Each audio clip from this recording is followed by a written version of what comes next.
Assalamu alaikum. Welcome to the program Ramadan for Better Health. We do wish you a happy Ramadan and hope that you can be very successful and very healthy as we fast the month of Ramadan. Today we're going to be talking about plastic surgery as a form of treating obesity, or another term that we'll talk about is body touring, contouring. We're joined by an expert in this area of plastic surgery. He works as a professor but also as a practicing physician. This is Dr. Mustafa Mikki. Assalamu alaikum to you, doctor. Wa alaikum salam, Mr. Ali. Nice to meet you, and happy Ramadan for all, and may Allah accept us in this month, inshallah. Yes, and also we want to mention that he is a professor of plastic surgery at Al-Azhar University here in Cairo, Egypt. So let's open the discussion, Dr. Mustafa. Let's talk a little bit about, well, let's start with obesity itself. We should make a distinction, I think, between being overweight or heavy and obesity. This is a special designation. Can you talk about this? Yes. Obesity is recognized as increase of body weight above its ideal form. And we have an equation. By it we can count how much overweight you have. Okay, this equation stated that your weight in kilogram divided by your tall in square meter, and timed by 100. This will give us a number. This number can give us what overweight you have. Okay. The ideal number, it should be around from 18.5 up to 24.9. This is your ideal weight. Yes. If before from 2.5 up to 30, almost 30, so you are overweight. From almost 30 to 35, you are obese. 35 to 40, you are over obese or super obese. Above 40, you have morbid obese, and this is a critical point. Yes. Because you will have problem with your heart, with your body muscles, your skeleton, your brain, your eye, and you'll be exposed for diabetes and hypertension and so on. This is the equation for classification of obesity, as we can see here. Yes, this is an illustration of your the equation. The BMI, body mass index. Yes. Okay. All right. Once we know our BMI, you know, each of us has our own BMI. How important should it be for us, and what should we do with it once we have it? As I stated, this gives us a critical point, a critical threatening that you have a problem, and you have to solve this problem. Otherwise, it should. I'm sorry to interrupt you. It should raise a red flag if it's in certain parts. Okay. Of course, of course. If you are overweight, you can start doing some exercise, some dieting, some fasting. This will help you to reduce your weight. But if you continue increasing your weight, you will have a problem. Maybe you will be exposed to another methods for weight reductions that are more invasive than the regular or non-invasive methods that we are always telling for our patients every day. You have to do exercise. You have to spend your store of energy, which is a fat, to reduce your weight. Now, this is in the wisdom that behind Allah giving us Ramadan as one of the pillars in Islam, to give our bodies a time to do what the bodies that He created the bodies to do. Right? It allows the bodies to clean themselves and to reduce, you know, these excess energy stores. Yes. But I think it's very relevant to the culture that we have as humans in our respective countries. We consume probably too much food. Of course. And obesity is a situation, would you agree, that is set up after a sustained practice of eating too much? Is this, or are there other reasons that can cause obesity? Of course. Eating too much above the extra requirement or above your requirement will render you obese. But in Ramadan, this is a simple training from God for us, training us how to reduce your weight. If you are fasting around 16 hours, for example, you know you will train your body to use his body fat to manufacture the energy that is required for your body organs, for your brain, for your eyes, for your heart, for your muscles. Especially also if this fasting is combined with exercise, it will be good for you to lose your weight. Also in praying, for example, Salat Taraweeh, you spend at least 1 hour in doing exercise. You are standing for a long time. You are concentrating. You are worshipping. This will train your organs to use the fat, which is the biggest store of energy in the body, and also the biggest store of water in your body, to manufacture energy and reduce weight. Okay, so it sounds like the primary cause might be just a habit of just eating too much food and being inactive, poorly exercising. And then also, what would you say about the types of food that we eat and how it sets up obesity? Certain foods, do they give us more excess fat than other foods? We have to eat, as we are learned from primary school, we have to eat balanced diet. Yes. That include all elements of food. If you have to eat protein, you have to eat fat, carbohydrate, you have to eat vitamins, minerals, and everything.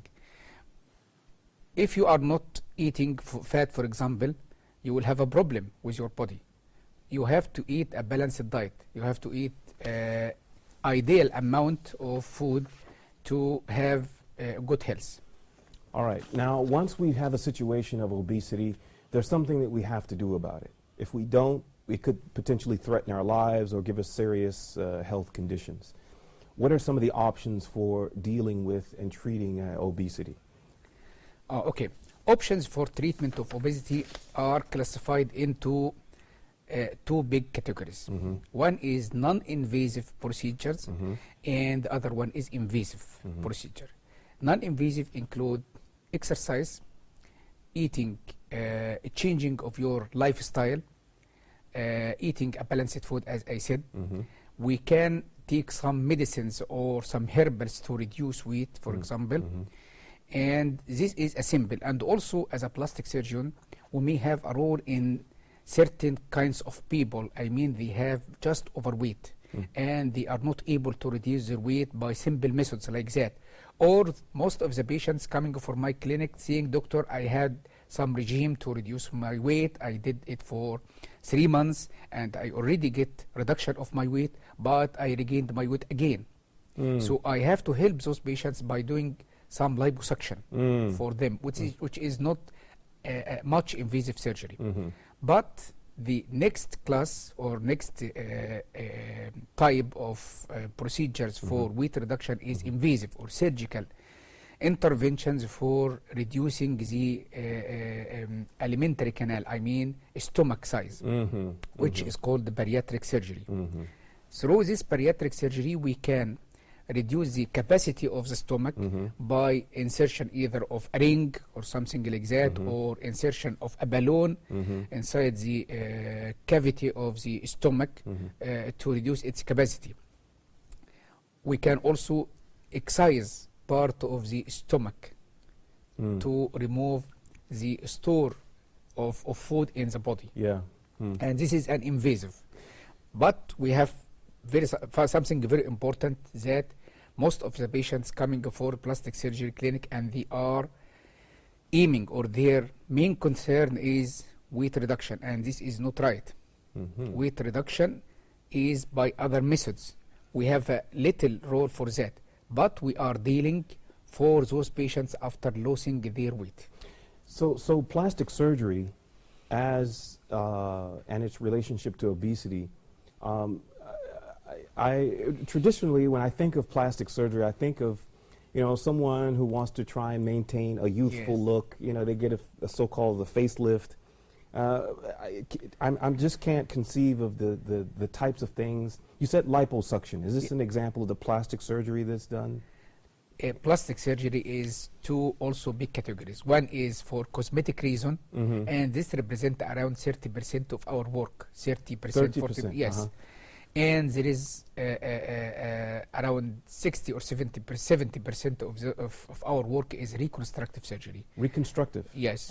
This Reconstructive for dealing with burn patients, for patients that have trauma for their hand, yes, trauma for their face, and also for reconstruction of tumor after excision in the face, in the hand, in the breast, and so on.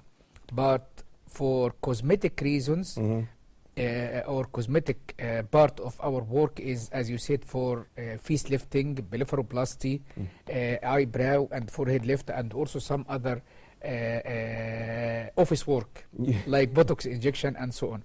But for patients, obese patients, we are concerned mainly about what's called body contouring. Body contouring. Yes. Like shaping the body. Yes. Body contouring means reshaping. Reshaping. Yes, of the body configurations. Okay. Especially those patients, they have already lost massive amount of their weight, which is massive weight loss. We call them in literature massive weight loss population. Those patients that lost more than 50% of their overweight. If the patient, for example, his ideal weight should be around 70 kilogram and he has excess weight 50 kilogram more. This means equal he has 1.2 or 120 kilogram. If he lost 25 kilogram, this is called massive weight loss.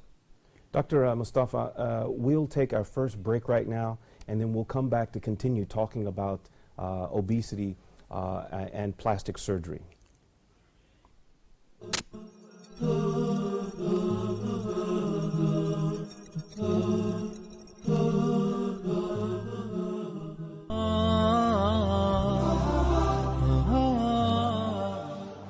Assalamu alaikum wa rahmatullahi wa barakatuh. Brothers and sisters, this is Gabriel Romani. Join me along with Brother Asif, my co-host, as we present Ramadan Spirit 3 times a week, Monday, Tuesday, and Wednesday from the UAE, alhamdulillah, 5 to 6 p.m. local time. A variety of topics, a variety of guests. We need your contribution. We need you to participate. This is a live show. We're going to make it better and bigger than last year, inshallah, so we all benefit in this beautiful month of Ramadan, the month of repentance. Join us live from Huda TV.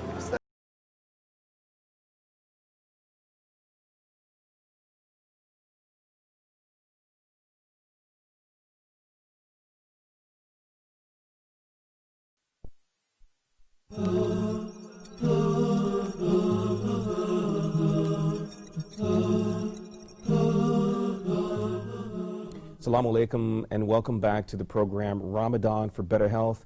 We're talking this evening about, we're joined by a plastic surgeon. We're talking about plastic surgery as an approach for dealing with obesity. Before the break, Dr. Mustafa, you were talking to us about certain types of patients who have a massive weight loss. Yes. And can you continue talking about these patients? Yes, massive weight loss, those are patients, as I said, that lost 50% of their overweight, of the amount of excess weight they have. Those patients, actually, they have a big problem because suppose you have overweight of 50 kilogram and you lost 25 kilogram. This will be followed by massive redundancy of the skin of their body, starting from the head up to the heel.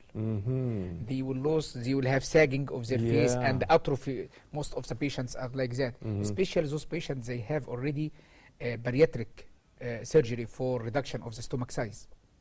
They will have redundancy of their breast and also atrophy, especially in female. It will be annoying for them and also for their partners. Also sagging of the arm, sagging of the abdomen and the thighs. And also they may have, corruption or disparity of their body organs or body surfaces for each other. Got it. So they've lost a lot of weight in a relatively short period of time, either through surgery or through exercise and diet control. And now they have, a lot, as you say, a lot of sagging skin. Yes. Right? Yes. And so they come to you as patients, please help me, yes, to look better. Yes, to look better, of course, yes. All right. And to correct this, abnormal curvatures of their bodies. Curvatures, Yes. yeah, okay. All right. So you talk a little bit about the procedure itself, the body contouring. Yes, body contouring is started actually from the head and the neck. We do facelift for these patients. Sometimes we need for these patients that lost a big amount of weight to inject fat, because the face actually respond primarily and massively for weight reduction, and some patients will come with atrophy of their face. So we may inject fat in the face for them to get bigger. We may inject fillers or collagen. We may inject Botox or something like that. We may do a reshaping of the face by facelifting and so on, and the neck lift. The other areas of the body, like the arm, they may have sagging of the skin. We may do liposuction or may excise the excess amount of the skin or sagging skin in their arm. Also, they may have atrophy and the sagging of the breast. So we may do breast reduction and what is called mastopexy. Mastopexy means elevation or lifting up of the breast to its normal position. Also, we may need to do tummy tuck or abdominoplasty or body contouring, as I mean belt lipectomy for the middle part of their body. We may do liposuction or thigh lifting for those patients. So it's a program of work. We are communicating with the patient, or we can say it's not a patient, it's a plastic surgery patient is not a patient, he is a client. I have a question, Dr. Mustafa. Oftentimes people who have obesity, there's a pattern. They have a set, some habits that have gotten them into this situation to begin with, aside from any medical causes. And it's a struggle to change the behaviors, to reduce the consumption of food, the fatty foods, and to start exercising.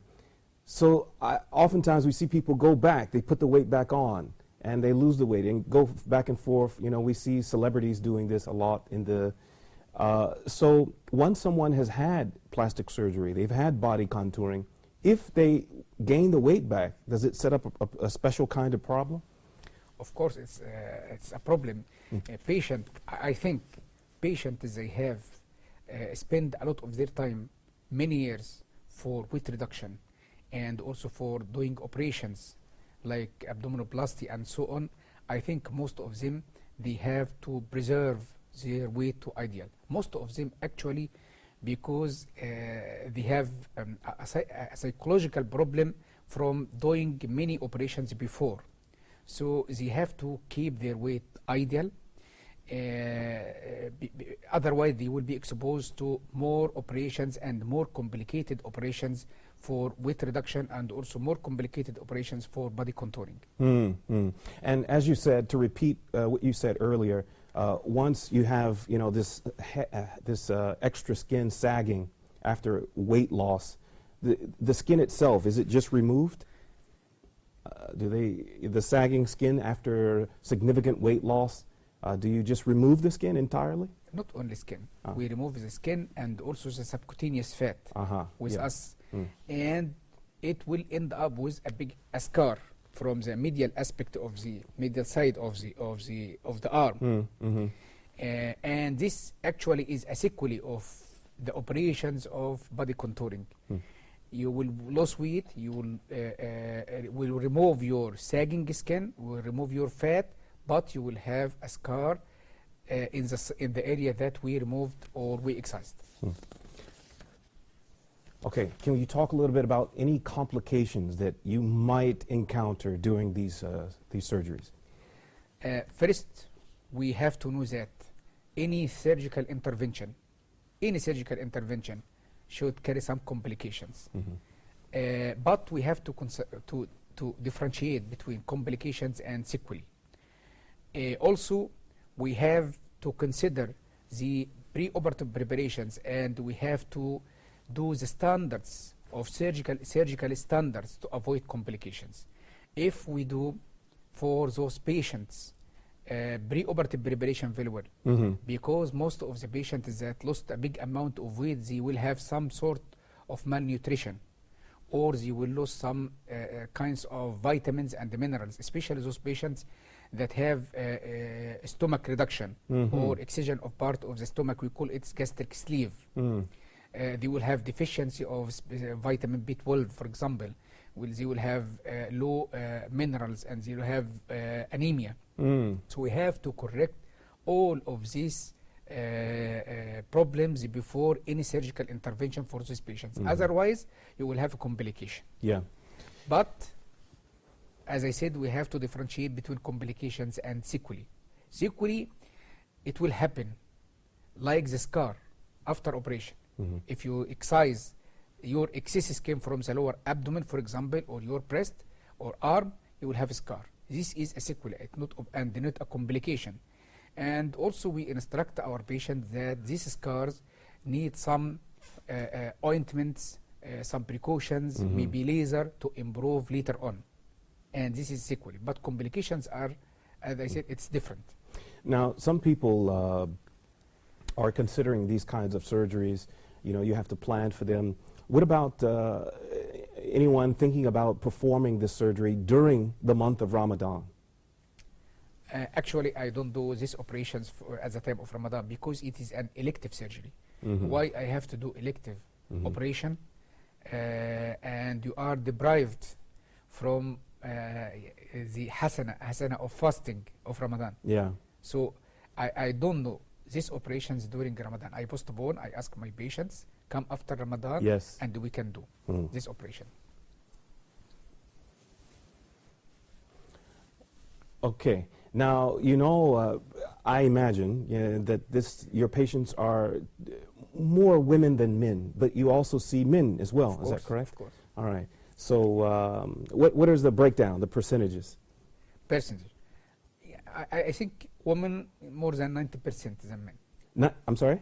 90% are the people I am facing here for weight reduction, I mean for body contouring, yes, are mainly women. Okay. Not men. The percentage of men are little in comparison to them because maybe the men are working and the women are staying more in home and they don't do exercise, they are not moving and so on. So they gain weight in comparison to men. Got it. Okay, so like all doctors, before you take your patient and go through, you listen to their history, you want to understand their habits. When you screen your patients before performing this procedure, do you ever discover something that disqualifies someone from having these procedures? Of course. We don't have to do body contouring surgery on the patients that are still going reducing weight. Any patient, he should have his weight stable for at least 6 months before I have to touch my patient, or I have to put my knife in my patient. Otherwise, he will have more more increase of weight, and he have resagging of the skin, yes, and so on. Yes. So we have to be sure that the patient finished the weight reduction, weight reduction time. Yeah. I asked you before, I want to revisit an earlier question about resagging. This was the term I was looking for. So you have a patient, they go through the procedure with you, the plastic surgery for obesity, but then maybe they gain the weight back. Is this what you mean by resagging? Yes, of course. Resagging of the skin. They have to be stable. So the skin replaces itself. It will grow back. Is that what causes or allows the resagging? That is why we instruct our patients after weight reduction and after body contouring. Please, please, please keep your body. Keep your body weight.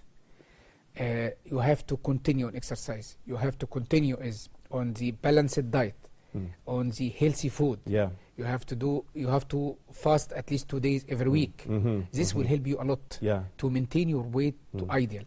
Otherwise, you will have recurrence of your problem again. Got it.